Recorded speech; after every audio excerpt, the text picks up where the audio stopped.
Testando. 1, 2, 3. O problema de ser músico é que eu sempre faço essas piadas. Toda santa vez de 1, 2, 3. Som. Sá. Você também é músico, né? Então tem esse mesmo problema de ficar fazendo essas... Excelente. Agora com as instruções eu consigo tocar o barco. Porque sem as regras eu não sei o que fazer. Olha, meu nome está certo. Que milagre. Obrigado pelo nome certo. Essa piada eu não canso de fazer. Beleza, pessoal. Vamos abrir aí a sessão técnica. Essa é uma sessão técnica de projetos espaciais e engenharia de sistemas. A gente tem 3 trabalhos que foram inscritos, né, para essa sessão. Então, a ideia é que tem uma leve introdução sobre cada um dos trabalhos. Como eu sou orientador dos 3, eu posso explicar dos membros que não vieram. E vai ser uma breve explanação do qual era a ideia dos trabalhos. Os vídeos eu acredito que estejam todos disponíveis para eles assistirem, né, com mais profundidade, assim como os textos. Então a gente vai fazer uma breve explicação. E aí a gente vai abrir para perguntas de cada um dos trabalhos, né, explicar qual era o conceito. E a nossa sessão tem um total aí de 50 minutos. Então a gente vai fazer uma discussão sobre o assunto, né?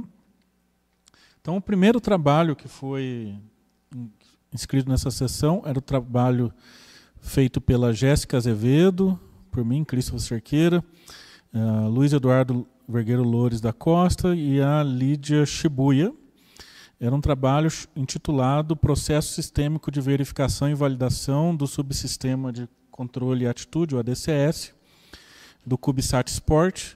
Esse trabalho ele foi feito pela minha aluna, Jéssica Azevedo. Não sei se não consegue abrir o chat para a pessoa de fora, assim, ou mostrar o chat aqui em cima, né? Vamos ver se a Jéssica está online, assim, né?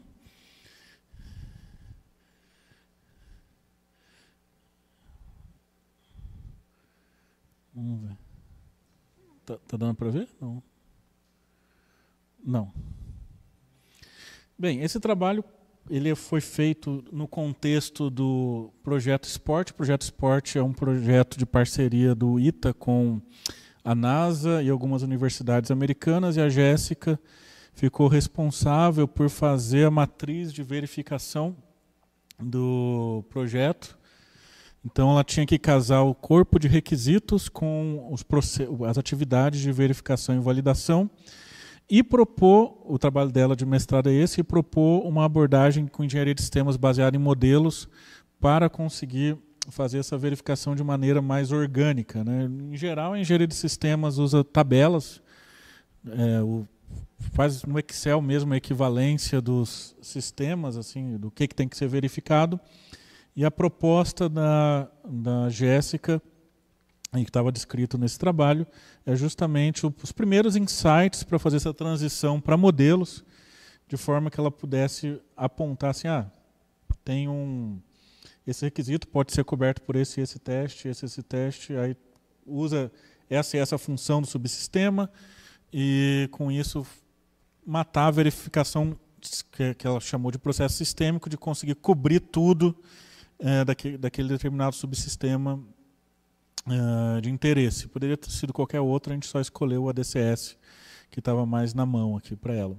Então, basicamente, esse foi o trabalho dela. Não sei se vocês chegaram a olhar antes, e se alguém tiver alguma pergunta sobre o tema, eu posso tentar responder por ela. Assim. Apesar que a Jéssica responderia 1000 vezes melhor do que eu, porque o aluno é sempre o dono do trabalho, a gente só orienta, né? Desorienta às vezes. Mas se alguém tem alguma pergunta sobre o processo dela, vocês têm alguma pergunta? Não tenho certeza, mas acho que eu vi algumas perguntas no site, é isso mesmo? Não, eu vi lá 30 comentários, tinha uma discussão aberta? Não? É outra coisa, tá, ok. Essa vai ser a sessão técnica mais fácil que eu já presidi na vida. Assim, né? Mas assim, ela teve esse momento, essa exploração em como registrar com uma visão global do subsistema todas as interfaces, e deu um certo trabalho. A gente conseguiu aí criar algumas alternativas mais eficientes para projetos de pequeno porte, assim, conseguir verificar tudo, né? Então foi bem interessante, sim. Então, já que a gente não tem muitas perguntas, espero, né? Vamos para o segundo tema. Segundo tema, eu tenho aqui meus 2 alunos, Daniel Rondon, último nome que eu me recuso a falar, Plefken. Acertei? Beleza, ganhei 2 pontos. Eles não iam me deixar entrar no laboratório mais. E o Guilherme Moreira, né, ambos aí alunos de doutorado, e o trabalho deles foi intitulado Aplicando Engenharia de Sistema Baseada em Modelos para suportar projetos aeroespaciais militares no Brasil. Então, vocês gostariam de dar uma explicada aí no trabalho de vocês? Eu não sou músico, então a minha vai no dedo mesmo.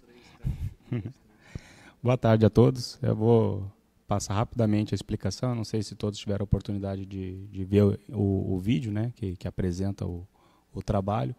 Mas, basicamente, a gente utiliza, né, a ferramenta MBSE, que eu não sei se também todos tiveram a grata satisfação de assistir o curso, né, o super curso que o meu professor que está aqui à direita deu ontem, ministrou ontem. E essa ferramenta, né, que você consegue modelar processos, né, você consegue, a partir daí, sustentar e suportar algumas decisões de projeto importante. Então, o que a gente faz no artigo é pegar o processo de certificação, que é um processo extremamente robusto, sobre mais aí a parte militar e nacional. A gente tem uma série de dificuldades, uma vez que o nosso processo de certificação aqui no Brasil, né, de projetos militares, ele, além de abarcar os requisitos de segurança, ele também pega os requisitos ali de missão. Então, dentro desse contexto, se você tiver uma ferramenta que consiga eliminar alguns requisitos inverificáveis ou até mesmo que não sejam certificáveis, você consegue otimizar tempo, muito tempo, né, para fazer essa certificação e também, de uma maneira mais rápida, né, partindo para os resultados e aplicação do trabalho, você consegue mostrar a rastreabilidade de todo o processo, né, desde da sua concepção até passando por todo o V, né, que a gente fala do Model V de engenharia de sistemas, mostrando então assim, da onde surgiu o requisito, as maneiras que foram modelados aquela aceitação do requisito, os testes que foram feitos, e alguns testes então sendo substituídos por modelagem. Então você ganha em tempo, rastreabilidade, e tudo isso gera uma confiança muito grande do órgão certificador, né? E com isso você ganha tempo, reduz custo, e você tem então um jeito de certificar totalmente inovador, não só para o nosso Brasil, né, como para o mundo. Então o mundo tem adotado, né, esse tipo de abordagem com iniciativas tímidas, mas eu acredito que esse seria aí um bom passo para o futuro da certificação militar. Não sei se...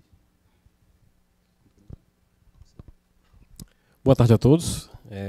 Rondon falou muito bem, né, do propósito do que o artigo vem a adicionar, né, no cenário de certificação militar brasileira.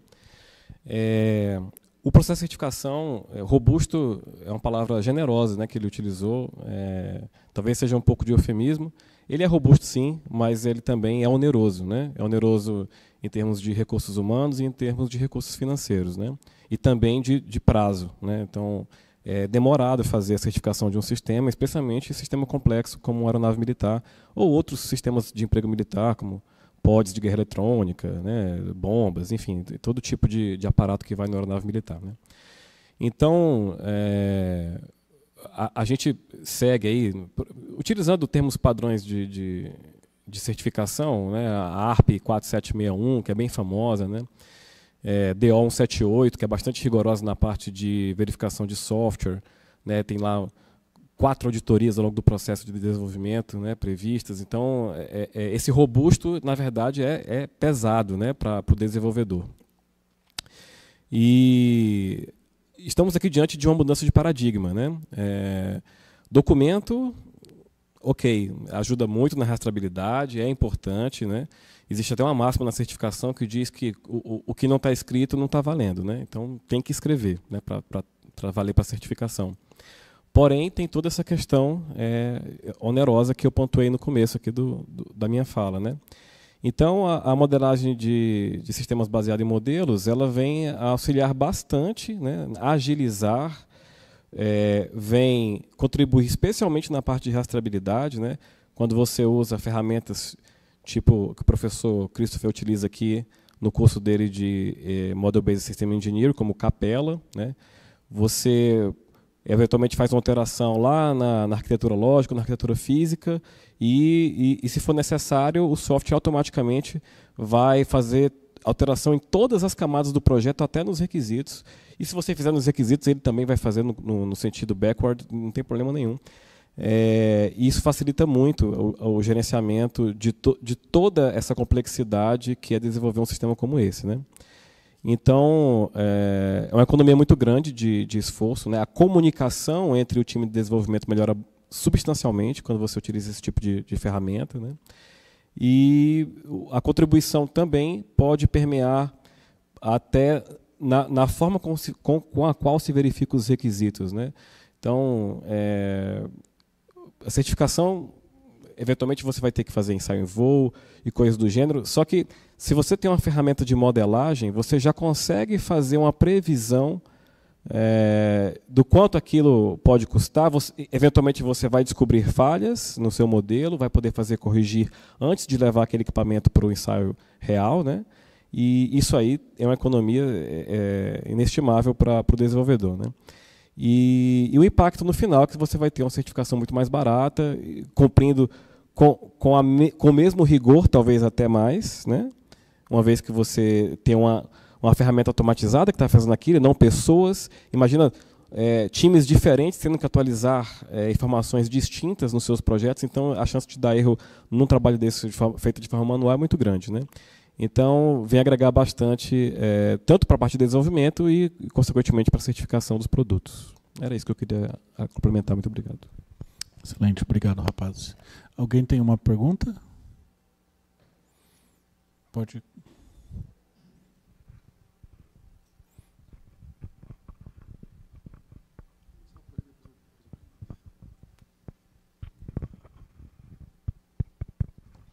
Boa tarde. Primeiramente, parabéns pelo trabalho.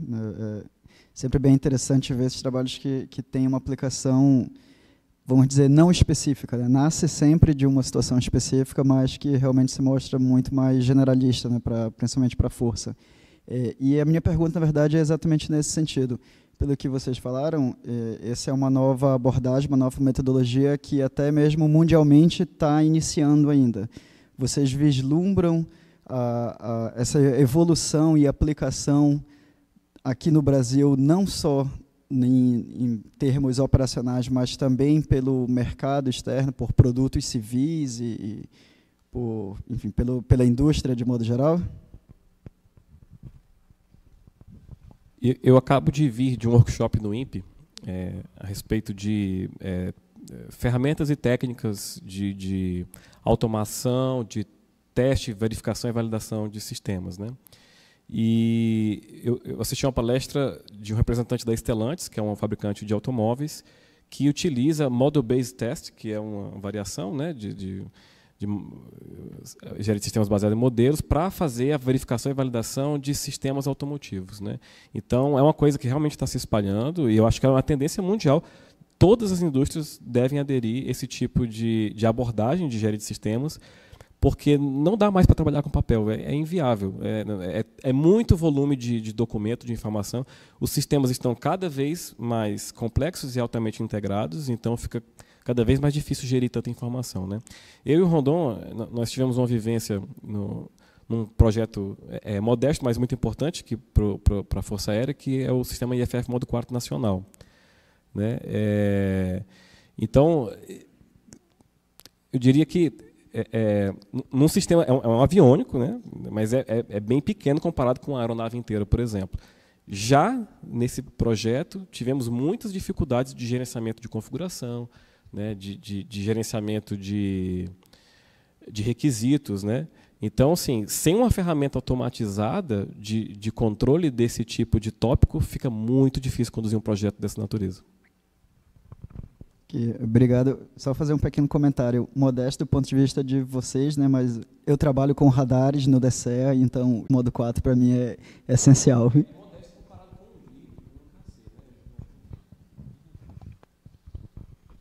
Boa tarde, parabéns pelo trabalho, né? Todo, da equipe toda aí, né? Eu tenho, na verdade, duas perguntas, né? A primeira é um pouco no gancho daquilo que o professor Christopher falou ontem, né? Que a engenharia de sistemas daqui a um tempo vai ser... Ninguém vai falar de engenharia de sistemas baseada em modelo, né? Ela vai se tornar engenharia de sistemas, de fato, né? Esse paradigma aparentemente veio para ficar, né? Mas a minha pergunta é no sentido de como que vocês enxergam essa evolução, né? Porque vai haver uma transição, obviamente, assim, principalmente para órgãos de certificação, a gente vê assim a exigência, né, de você ter a rastreabilidade, das pessoas que trabalham no órgão de certificação, elas serem capazes de interpretar. A gente sabe que a linguagem ela facilita, né, do modelo, mas assim tem uma curva de aprendizado, né? E como é que vocês imaginam que vai ser essa? Acho que seria até uma pergunta geral, né, para toda. Como é que vocês imaginam que vai ser essa transição, esse processo, até a gente chegar de fato que isso se torne o paradigma mais completo, né? E a segunda pergunta em relação, vocês falaram muito a respeito da facilidade que a gente tem no modelo de eu fazer um ajuste em determinada camada e isso ser replicado, né? Tanto no nível requisitos até a ponta do detalhe específico e vice-versa. Mas em relação assim, à questão de baseline, né? Então, alguém fez uma modificação, um detalhe lá embaixo que tem uma implicação no requisito que foi pré-aprovado numa outra fase, né? Como é que fica essa questão do gerenciamento da baseline? Essas modificações têm um gerenciamento de mudança por trás dela, né, dentro do modelo? Assim, são coisas assim que já consigo vislumbrar que seriam, em tese, problemas, né, ao longo desse processo, né?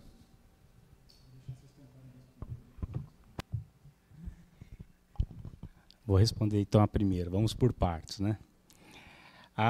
Bom, como que eu enxergo isso daí sendo aplicado, né, nos nossos processos internamente aqui, né, de militares, a certificação militar.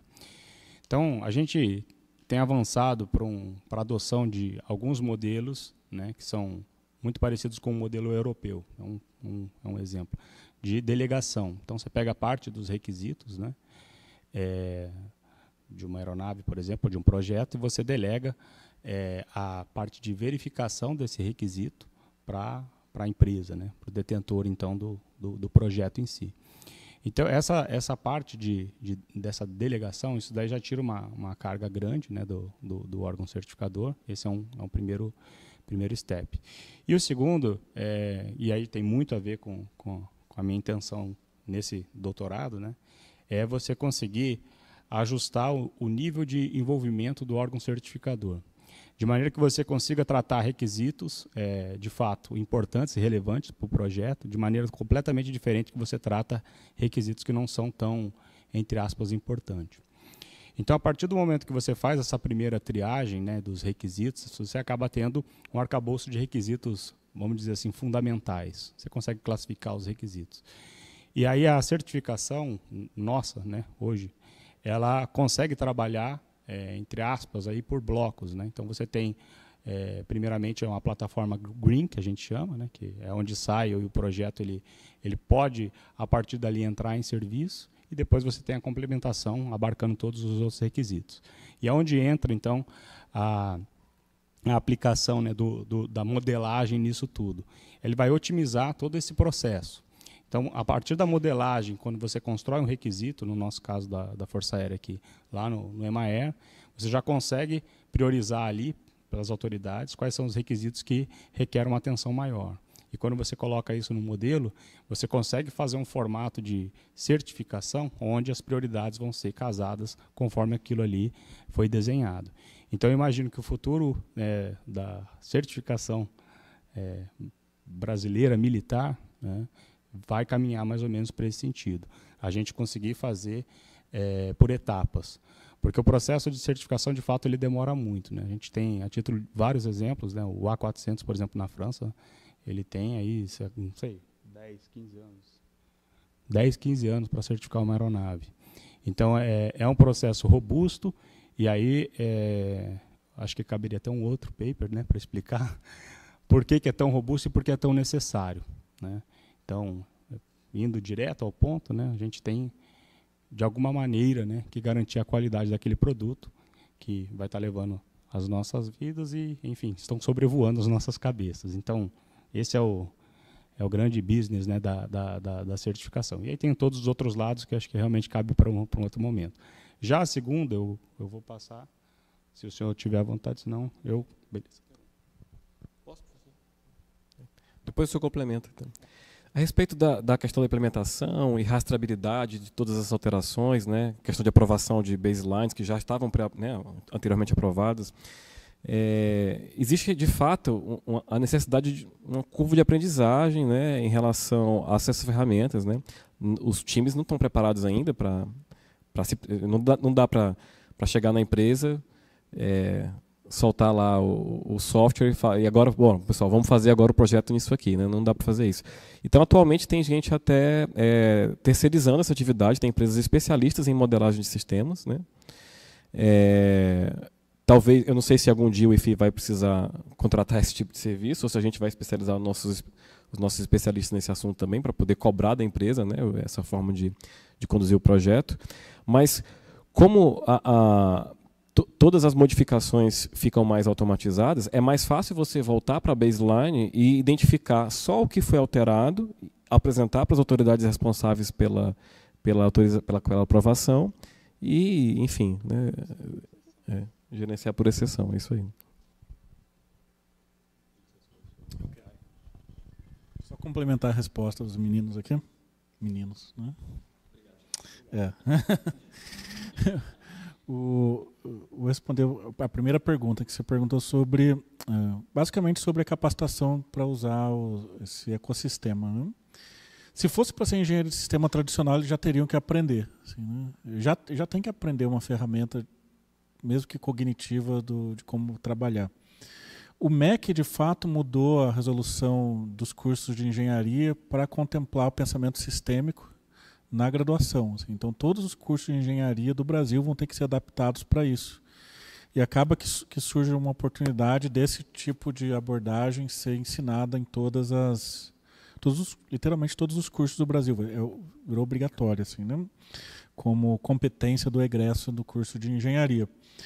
Então, a gente vai acabar talvez não a curto prazo, mas em médio prazo, essa competência vai ser embutida, vai ser inserida em todo o egresso. Então, esse lag vai diminuir somente para a especialização da ferramenta aplicada. Assim, né? Então, talvez os futuros engenheiros vão ter que modular o conhecimento vou usar a ferramenta A, B, C ou D, mas a estrutura de pensamento vai ser ensinada a priori nos cursos de graduação. Então, acho que a gente diminui no Brasil, não só no termo militar, mas a ANAC, assim, essas outras organizações, os engenheiros vão ter essa skill de faculdade. Assim, não? E a segunda pergunta sobre rastreabilidade, engenharia de sistema baseado em modelos é só sobre... O motivo da existência dela é para facilitar a rastreabilidade das coisas e alterações. Porque o problema que os meninos citaram de controle de configuração um dos maiores problemas que tem de fazer em projetos complexos, porque o Rondon faz o seu projeto, tal, e o Moreira também segue um fluxo de documentos, e os dois documentos estão desalinhados. Assim. Então, ele tem uma versão, o outro tem outra versão, e estão todos desalinhados. Então, assim, essa resolução de rastreabilidade, de alinhamento dos modelos, a ideia é que o model-based é que tem uma ferramenta que suporte esse tipo de atividade e resolva esses problemas. A gente tem usado o Capella, como você sabe, né? O Capella ele já tem estruturação de requisitos, ele se linka com o Doors, né? Que é um dos grandes gestores de requisitos que tem aí disponível no mercado. Então essa gerência matou um requisito, tem um elemento de arquitetura, ele já aponta, esses requisitos todos aqui que estão interligados não vão ser mais satisfeitos. Você mata um requisito, tem todos esses que vão ser impactados, então assim, ele já mostra esse tipo de atividade. Então, assim, talvez não esteja perfeito para o projeto, está longe de estar perfeito para a atividade de certificação, mas é trabalho deles de montar o arcabouço de framework para que isso fique melhor no momento que precisar ser aplicado, assim, né? Então espero aí que tenho grandes expectativas aí no projeto dos dois. Cada um aí de uma ponta. Vocês querem complementar alguma coisa? Com o discurso do professor, eu me lembrei aqui de uma situação. Existem empresas hoje, especialmente na parte de software, que tem desenvolvimento contínuo. Então eles contratam profissionais ao longo do globo inteiro e o software ele fica continuamente em desenvolvimento. Enquanto, sei lá, o cara está trabalhando na China, acabou o expediente dele, aí começa a trabalhar aqui outra equipe, coisa do gênero, né? Né? Então, fazer isso baseado apenas em requisitos de linguagem natural é extremamente difícil. Então, preciso de uma ferramenta mais intuitiva e que facilite a integração dos desenvolvedores, né? E a MBSE ajuda bastante nisso. A ferramenta que a gente usa é da Thales, né? Então, a Thales... um dos problemas da Thales... é open source, então assim, não estou vendendo porque é de graça, é baixo na internet, assim, né? Mas... um dos problemas que a Thales tinha era que a cadeia de suprimento falasse a mesma língua que a Thales. Assim, né? Então, para tentar resolver isso, eles fizeram software open source, porque é de graça e o seu fornecedor consegue aprender model-based também. Então, a Thales entrega o modelo, aí a empresa sabe falar model-based também, sabe falar engenharia de sistemas e consegue trabalhar a sua solução para depois ser integrada no projeto principal, assim, né? Então, a ideia é que isso possa ser quebrado e a cadeia de suprimento também falar a mesma linguagem. Então, essa foi a proposta, assim, que o Capella trouxe, assim, né? Nossa, a gente respondeu demais essa pergunta. Nossa Senhora. Beleza, obrigado, Gustavo. Teste.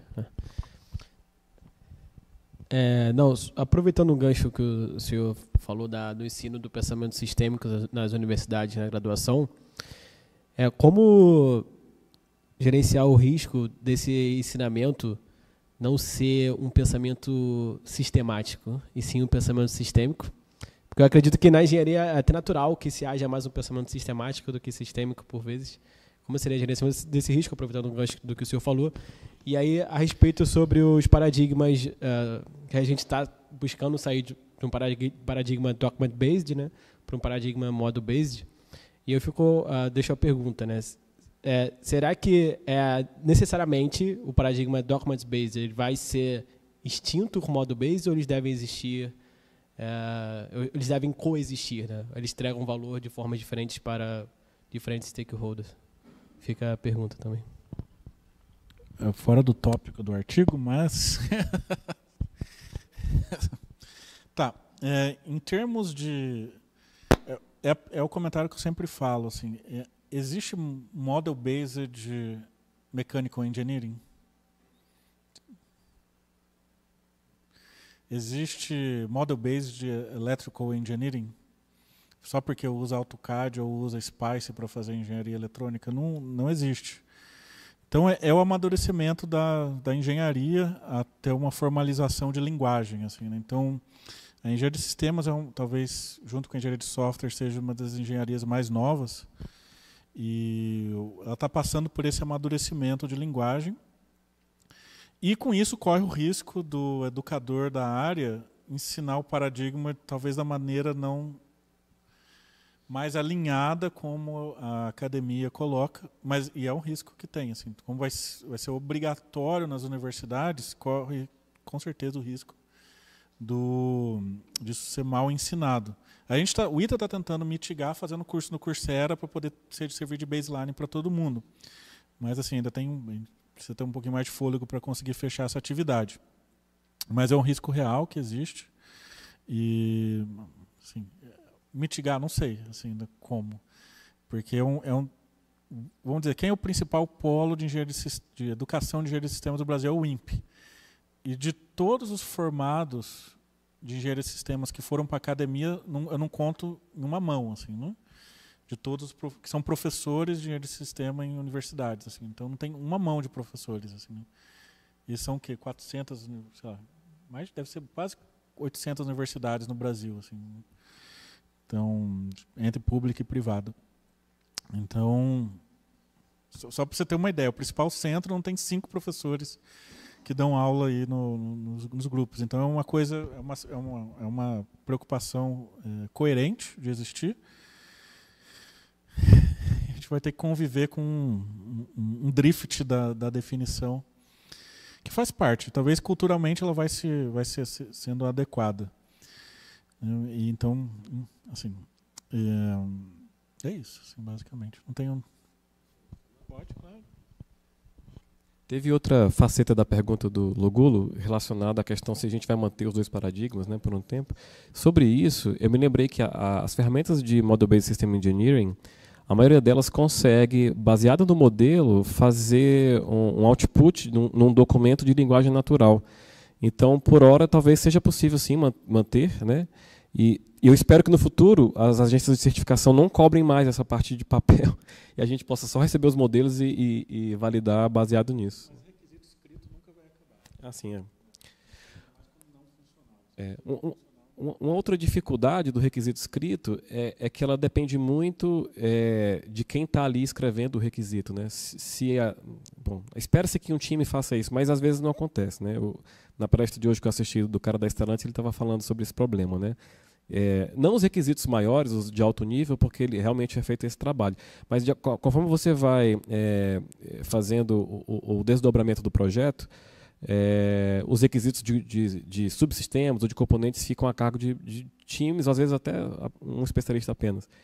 E aí aquele requisito fica, ele depende muito da expertise daquela pessoa em saber escrever bem, em saber contar bem uma história, né, basicamente isso, para que ele tenha um sucesso naquele requisito. E quando você está lidando com o modelo, você perde essa dependência, né? Porque o modelo está ali. E, em tese, se um dia o IFI, ou a ANAC, ou qualquer outra agência pudesse validar o modelo diretamente, seria muito bom, né?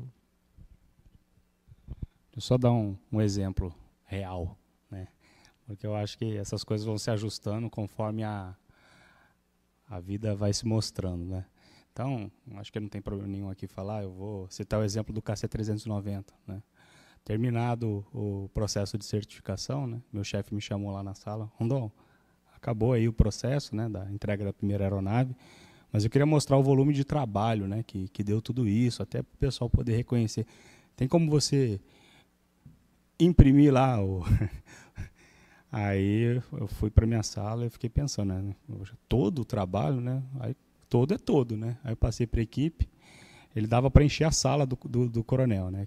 Eu falei assim, coronel, eu acho que primeiro que a gente vai ter que abrir uma licitação própria, né, para comprar papel. E segundo que, assim, vai ser... Aí quando ele tomou noção do volume, ele falou, não, tudo bem, já entendi. Então eu acho que, assim, para que vocês tenham, assim, talvez, né, uma ideia de quanto isso, esse processo ele é penoso, doloroso e também necessário. Então, acho que a minha linha de pesquisa, também a linha de pesquisa do Coronel Moreira, é tentar otimizar isso, né, e adequar. Porque, de fato, quando você pega todo esse processo de certificação, a construção, né, que ele passou ao longo dos anos, a gente nota que as empresas, quando vêm aplicar o processo, muitas vezes elas já têm, dentro, né, da sua organização, esse tipo de entendimento muito mais maduro do que nós.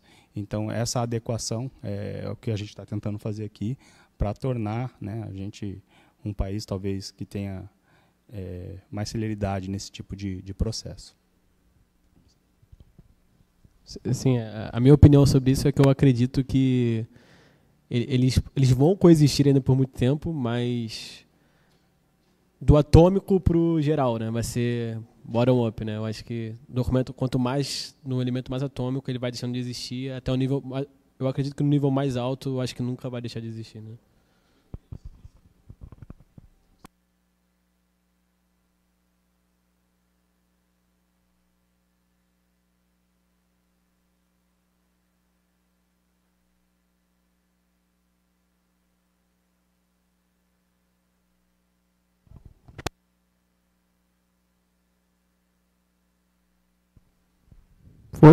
Boa. Seguinte, sou o Lelis, civil, doutorado aqui no ITA, fazendo doutorado, e a minha parte é drones, só para me apresentar. Você tinha comentado sobre requisitos mais importantes e requisitos menos importantes no artigo de vocês, né? Então, a primeira pergunta é sobre priorização de requisitos, que aí você faria isso. E eu fiquei pensando qual o risco dessa priorização, porque é muito robusto, como vocês falaram. E a minha segunda pergunta é sobre, na engenharia de software, que é o meu background lá de mestrado, tem muito a parte de priorização de requisitos e do storytelling para tentar padronizar o requisito para depois chegar na parte de modelo. Queria que vocês comentassem um pouquinho. Bom, a pergunta foi muito boa, né? Eu acho que talvez a palavra importante, né, ela gere várias interpretações, mas vamos lá, né? Quando a gente faz agora vamos descer uma camada para entender o que é o importante, né? Bom, quando você faz um nível de envolvimento, né, de um requisito, quando você olha para um requisito, você leva uma série de considerações para ver o quão profundo você vai até aquele requisito, para no final você dar o que a gente chama de find, ou seja, o verification, lá, quando a gente entende que aquele requisito está ok. Então, assim, a primeira coisa, né, que a gente leva em consideração é a parte de safety, né? O quanto aquilo compromete, né, o safety de todo o sistema. Então, esses aí é a primeira triagem. O segundo é quando o requerente ele vem e se apresenta para a gente percebe que, nas primeiras reuniões, tem todo um processo, né, mas, enfim, aquele requisito está rompendo o limite do conhecimento, né? Então, assim, são extremamente inovadores. Isso é uma característica até comum, né, na parte militar, porque você espera, né, quando está desenvolvendo um produto, de certa forma você surpreender o inimigo. Então, a partir do momento que a gente tem esse elemento surpresa, você precisa desenvolver coisas novas, e esse requisito que está desenvolvendo, está rompendo essa camada, né, do conhecimento, e eles também automaticamente já pegam e acabam entrando nessa priorização. E, por último, a própria maturidade da empresa, né? Ou seja, o conhecimento que ela tem sobre o assunto que ela está tratando. Então, muitas vezes, a gente encontra, né, empresas que estão começando, né, e, assim, é muito comum, né? É muito comum, assim, as empresas estarem começando a desenvolver um produto, né, um projeto/produto, e ela quer partir, logicamente, para a certificação, que acaba sendo, talvez, o selo aí para ele conseguir vender o produto dele, né? E ele não tem noção do tamanho do problema que isso pode ser, né? Então, essas três peneiras, vamos dizer assim, elas passam. Então, assim, quando eu falei importante, talvez eu esteja imaginando esse tipo de situação que já ocorre. Então, como isso ocorre naturalmente, né, durante o processo de certificação, a ideia é que isso seja feito também num alto nível. Então, quando você define lá qual tipo de armamento que você vai usar, enfim, né, exemplos, né, você já consiga vir com essa primeira seleção do seu stakeholder principal ali.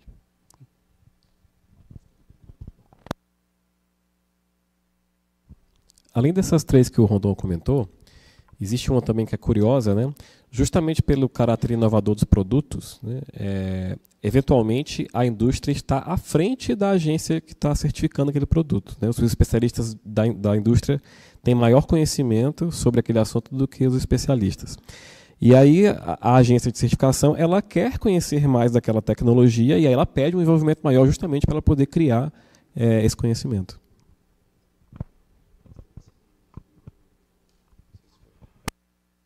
Eu lembro que teve uma segunda parte da sua pergunta. Você...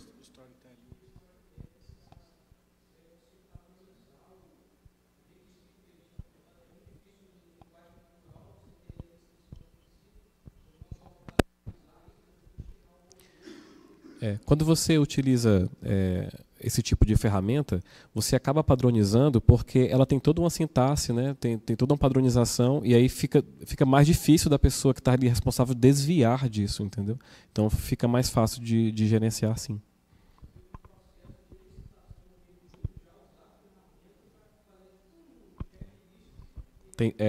A ferramenta já prevê todo um formalismo e fica difícil de você exercer criatividade nesse aspecto no projeto. Excelente, pessoal. Obrigado pelas perguntas, né?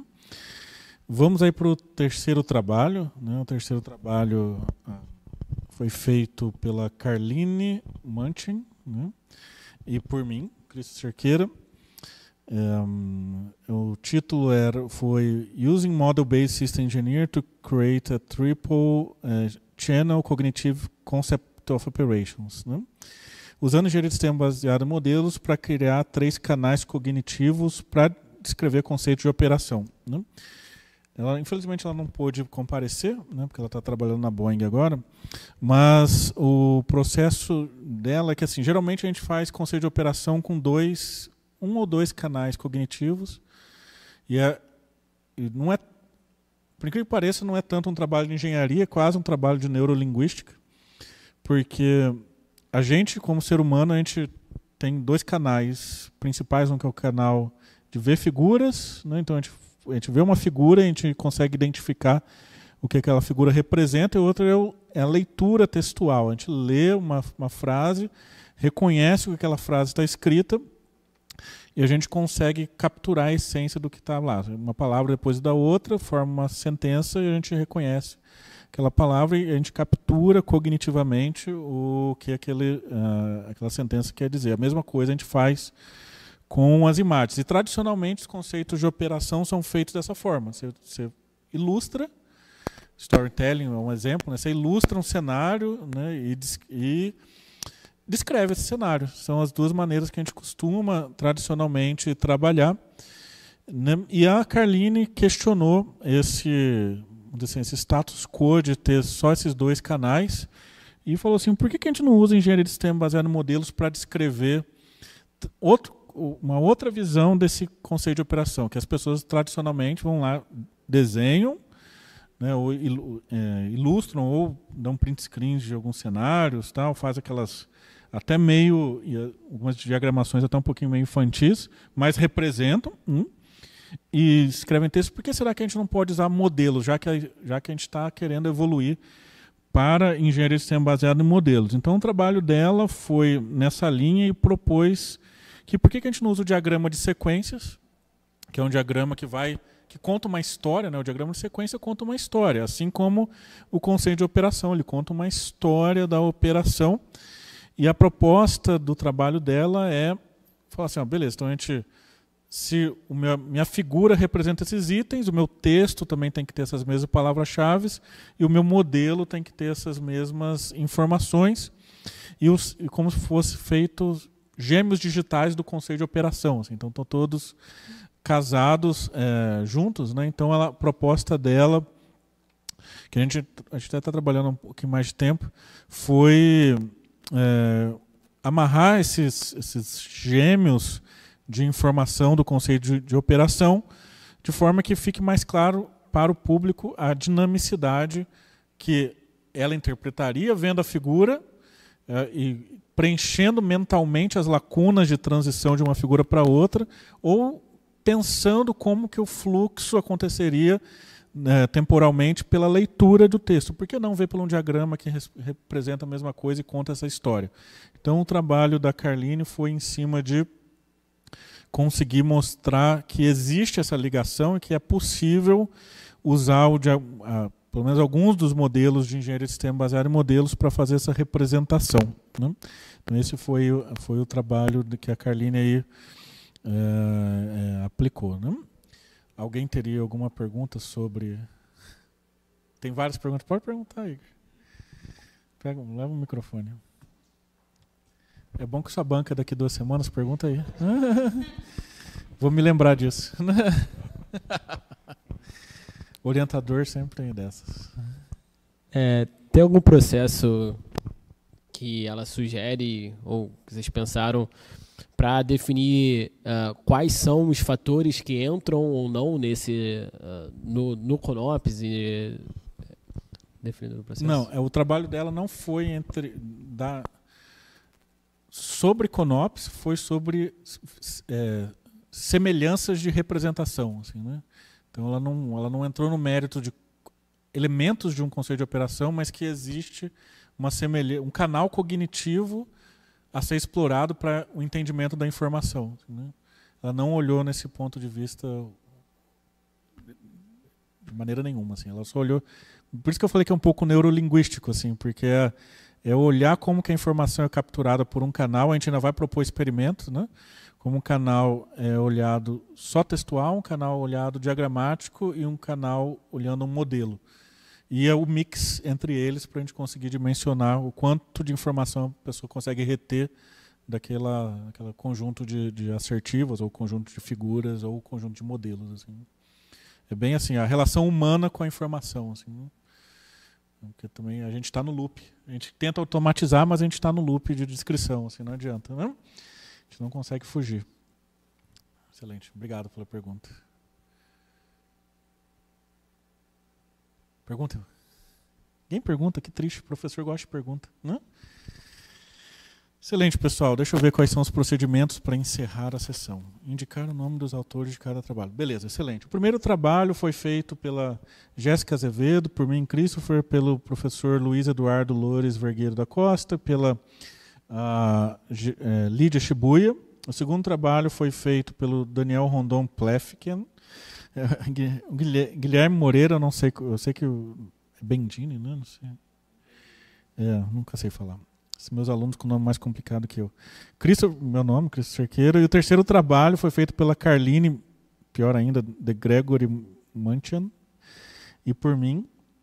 Eu agradeço aí os participantes da sessão e eu convido-os a fuzilar eles de pergunta depois em outras oportunidades. Vocês devem ter os e-mails dele. E hajam sem piedade, porque são meus alunos, eles todos têm que sofrer recebendo perguntas. Bom, pessoal, obrigado, né? E agradeço aí a participação.